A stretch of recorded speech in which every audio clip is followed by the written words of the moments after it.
저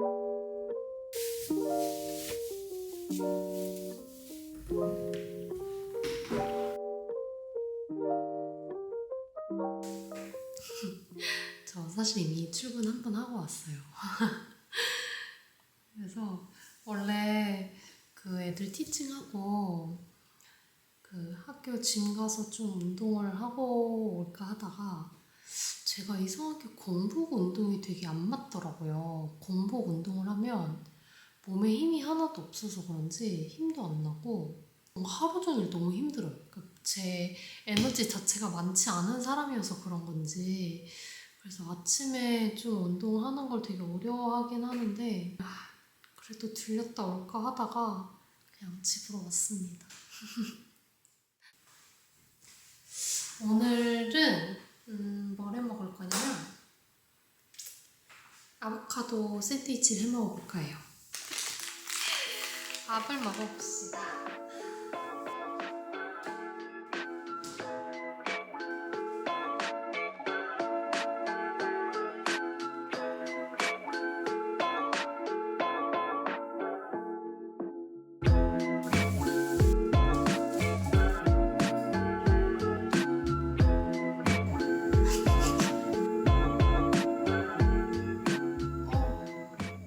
제가 사실 빵을 진짜 못 구워요. 되게 오랜만에 태웠네. 다시 구울게요.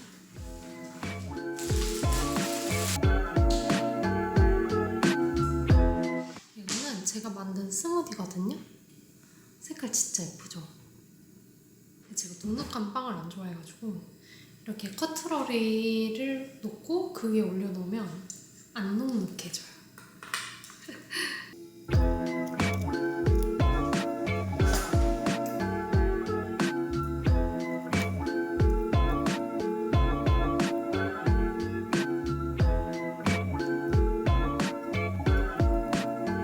아보카도 으깨서 에브리띵 베이글 아시아고 맛 뿌려놓고 계란 2개 그리고 제가 만든 스무디 같이 먹으려고 합니다. 일할 게 좀 있어서 일하면서 아침 먹으려고요.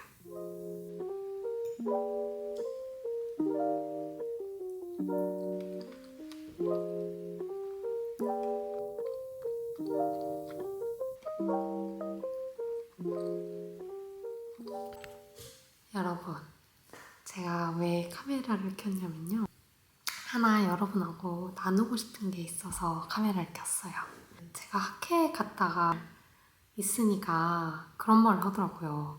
유튜브 알고리즘 덕분에 이 금쪽이라는 한국 금쪽이라는 프로를 접하게 됐나 봐요.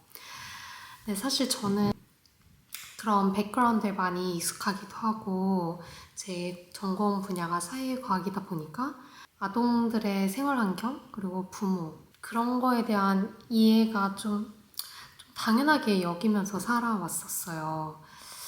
근데 그 이제 오은영 박사님을 비롯해서 그런 여러 심리 전문가들의 의견을 듣는 그런 프로를 이스민 처음 접했더라고요.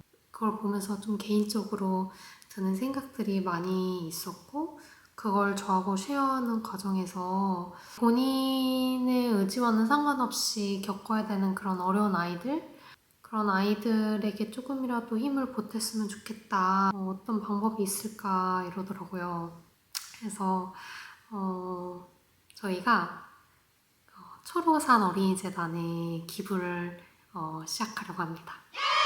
의미를 담아서 좀 작게 시작을 하고 제가 되게 놀랬던 게 사실 저는 되게 오래전부터 꿈꿨던 이런 게 있었어요. 그리고 그 쓰임의 도구에 항상 초록산 어린이재단을 생각을 했었어요.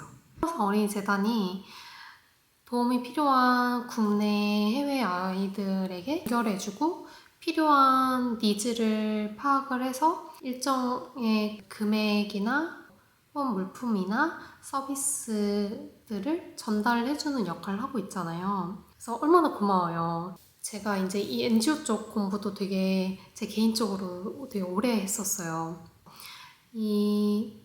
되게 타겟팅을 하는 거 있잖아요. 되게 to the right population, do a right thing. 그러니까 정말 딱 타겟팅하는 퍼퓰레이션한테 서비스를 전달하는 거. 그게 되게 중요하거든요. 그리고 그 과정에서 혹시라도 불미스러운 일이 없는지, 행정비로 너무 많이 떼가지는 않는지, 혹은 이 금액이 정말 그 아이들한테까지 전해지기까지의 과정에서 이렇게 빠져나가는 돈은 없는지, 그 검열 과정도 중요하고요. 기부에 있어서는 본인이 어떤 그 파퓰레이션에 관심이 있는지 우선 첫 번째로 생각을 해봐야 되는 것 같아요. 어렸을 때 저도 이렇게 남들처럼 그냥 평범한 어린 시절을 보내진 않았어요. 근데 그런 저에게 큰 가르침을 되게 보여주셨던 게 저희 엄마였어요. 그래서 지금도 기억이 나는 게 크리스마스 때 지역에 있는 그런 시설에 같이 엄마랑 갔었어요.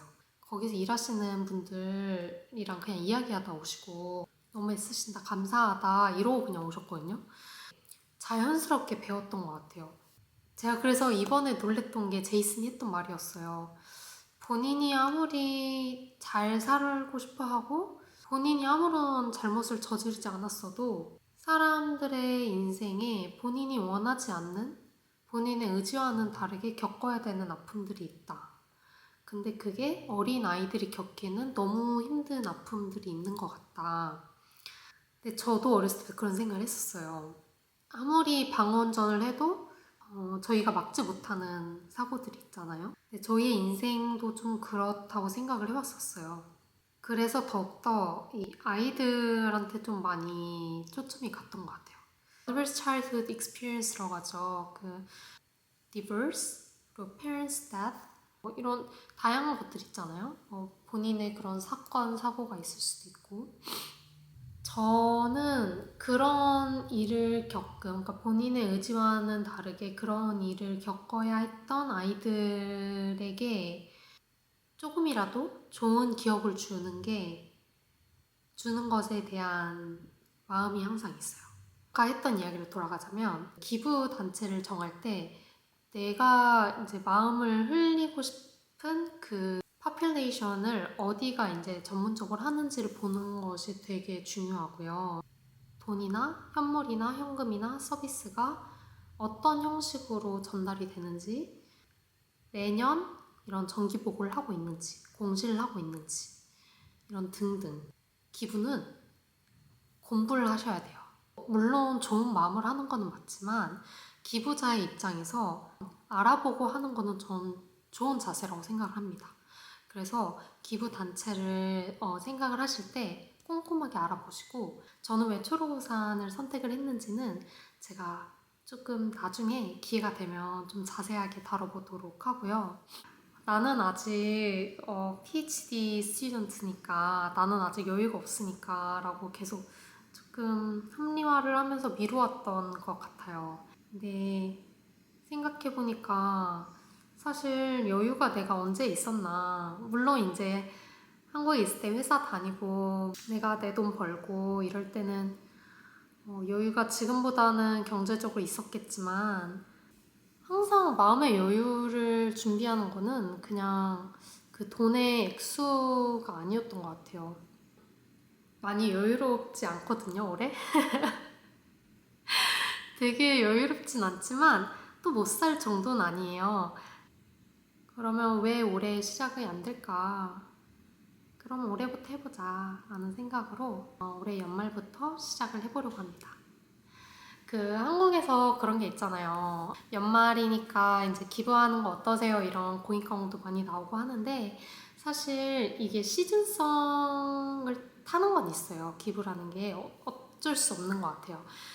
사람들의 마음을 움직여서 주머니에 있는 그 기부금이 그 에이전시까지 가기 위해서는 그 객관적인 팩트도 필요하지만 이 감정적인 게 결국에는 움직이게 되거든요. 그래서 이 일종의 마케팅처럼 이 시즌성을 타는 거는 있어요. 그렇기 때문에 좀 겨울이나 좀 날씨가 추워지면 기부를 권유하는 그런 광고들 많이 볼 수가 있는데, 저는 겨울에 더 수요가 많고 이제 아이들이 힘들어서가 아니라 어떻게 보면 이때 사람들의 마음이 많이 움직여지는 이 사람의 심리가 결심하지 않았던 것도 하게 되고 그렇기 때문에 그 이제 심리를 좀 어떻게 보면 이제 활용을 하는 것뿐인데 그렇다고 해서 이게 겨울에 이제 수요가 더 많은 건 아니에요. 그래서 언제든지 시작하시면 되고 저는 이제 이번에 있으니까 브링업을 했기 때문에 한번 시도를 해보려고 합니다. 되게 기대가 돼요. 이제 이 박사과정을 마치면 어디에서 어떻게 일을 할지는 모르지만 아카데미에 있을지, 인더스트리에 있을지, 뭐 아니면 사업을 하게 될지 이거는 항상 그냥 생각을 해왔던 일이었어요. 내가 죽을 때까지는 꼭 해야겠다. 근데 그거의 시작을 올해 하게 됐다는 게 너무너무너무 영광스럽고 너무너무너무 기쁘게 생각을 하고 있습니다. 그 땡스기빙이잖아요. 저는 되게 그렇게 생각을 했던 것 같아요. 지금의 내가 될 수 있었던 거는 제가 스스로 했던 게 아니었어요. 정말. 근데 사실 그 얘기를 어렸을 때부터 되게 많이 들었었거든요. 근데 생각해보니 정말 그런 거예요. 제가 정말 많은 어려움들이 있었어요. 진짜 상상하시지도 못할 만큼의 어려움들이 많았는데 지금 오늘이 있기까지 정말 많은 이웃분들과 가족분들과 친구들과 선생님들의 돌봄이 있었기 때문에 제가 올 수 있었어요. 그렇게 생각하면 지금의 나는 내가 아니다. 정말 여러 사람들의 그런 돌봄과 손길을 통해서 내가 쉐입이 됐구나. 내가 이렇게 잘할 수 있었구나. 그래서 어떻게 보면 페이백 하는 거죠. 나 혼자 살아가기도 벅찬 세상인 거 맞아요. 너무너무 힘들고 나가야 할 돈 많고 여기서 또 하나의 좀 나의 소비를 좀 지출을 한다는 게 쉽지 않은 건 맞아요. 근데 정말 생각보다 힘들어하는 아이들이 많아요. 정말. 커다란 돌멩이는 안으로 들어갈 수 있어요. 근데 이 자그마한 이 모래돌들이 사이사이에 들어가야 이게 꽉 채워지는 거거든요. 저는 그게 이 풀뿌리 단체 혹은 이 메타 NGO, 초록산 어린이재난과 같은 이런 메타 NGO들의 역할이 그런 거라고 생각을 하고 그런 의미에서 저는 이 서포팅을 하는 것에 굉장히 회의적인 입장입니다. 어떻게 하면 내가 조금 도움이 될 수 있을지 한번 고민을 해보는 시간이 되었으면 좋겠습니다. 제가 이렇게 길게 할 생각은 없었는데 원래 이거를 되게 해야지 생각은 했었어요. 근데 그게 아직은 아니다라고 생각이 있었는데 미룰 필요가 뭐가 있을까?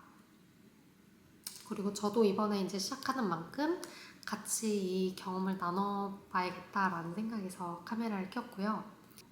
우리나라에 여러 NGO들이 있죠.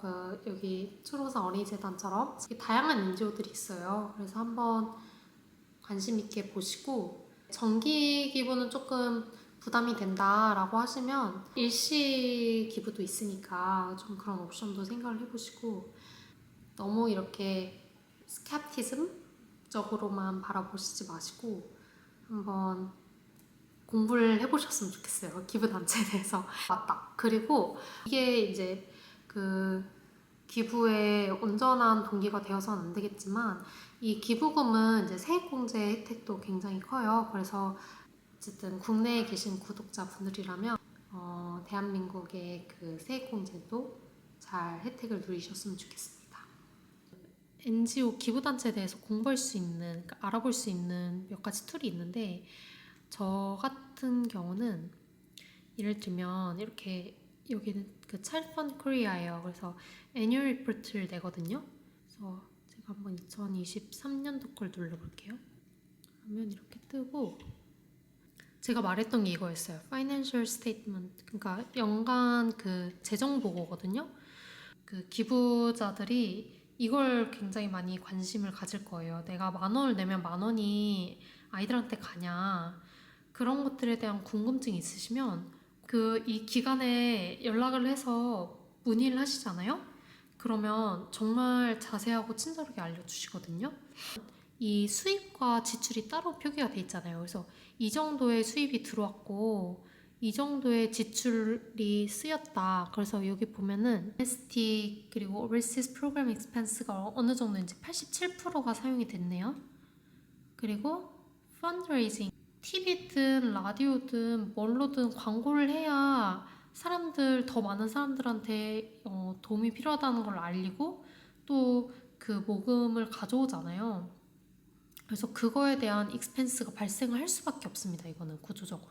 이게 행정비죠. 3.1%가 나가네요. 위에 이제 지출을 보시면 뭐 도네이션이 이제 얼마만큼 들어온지 거의 한 78%가 도네이션으로 구성이 되어 있는 단체이고 정부로부터 한 14% 정도 지원을 받고 있죠. 예를 들면 우리나라 그 복지관 같은 데 있잖아요. 그런 복지관은 이제 정부로부터 일정 금액을 지원을 받아요. 그래서 정부 지원금이 한 14% 정도 있고요. 프로핏 메이킹 비즈니스는 요즘 많이 이제 보여지는 추세인데 예를 들면 그 NGO에서 직접 굿즈를 만들거나 수익성으로 돌아가는 사업들이 몇 개가 있어요. 어떻게 보면 선순환 구조인 거죠. 이제 NGO나 이제 사회적 기업 같은 경우에는 이 프로핏 메이킹 비즈니스 이 모델을 크리에이트를 한 다음에 이렇게 기부를 받지 않아도 돌아갈 수 있게 하는 게 프로핏 메이킹 모델이고 그래서 이런 식으로 이제 운영이 되고 있다는 것을 볼 수 있습니다. 오늘 제가 말이 너무 많았죠. 이렇게까지 말을 하려는 건 아니었는데 말을 하다 보니까 너무 길어졌네요. 어쨌든 여러분도 마음이 동하신다면 저와 같이 기부를 한번 시작을 해보셨으면 좋겠고요. 아직 마음의 준비가 안 되셨다면 좀 차차 생각하시고 내년이나 내후년에 시작을 해보셔도 되고요. 땡스기빙 잘 보내시고 한국에 있는 분들은 감기 조심하시고 하루하루 열심히 잘 살다가 또 만나요. 바이.